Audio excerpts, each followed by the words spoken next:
And for this next part of the video or process for the statistics, we are going to represent and analyze data. Okay, and there are many ways that we can do that. So for this particular example, our focus is on pictogram. So later on, you will see bar graph, pie chart, and line graph as all the examples. And they do take note that each statistical diagram, right, has features that are more suitable for special purposes. Okay.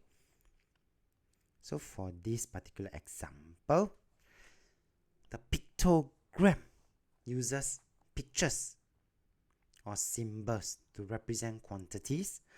And the very first thing is we do need to take note of this, that each flower petal represents 5 plants. That means each petal represents 1 plant. Okay, it must have a title.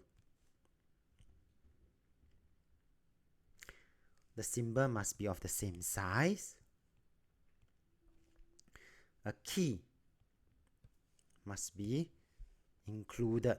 So for this particular diagram here, we got the title, we got the key here, and each symbol is indeed of the same size. Okay, and let's start to answer some question. Now, which type of plant is most available? And because it is already represented in a pictogram, we straight away can find the answer very easily and quickly. Orchid has the most number of flowers, so orchid is the answer. And the difference in the number between the marigold and the tulip plants. Okay, so from here we can just see the marigold,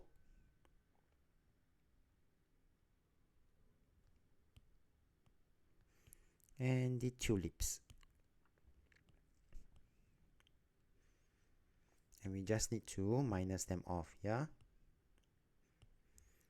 so the difference would then be equals to marigold is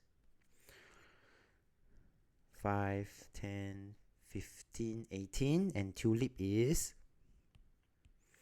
5, 10, 15, 20, 25, 30, 32.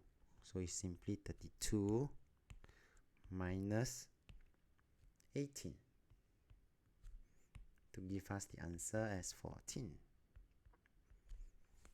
Alright, so let's move on to the next part example where we explore bar graph.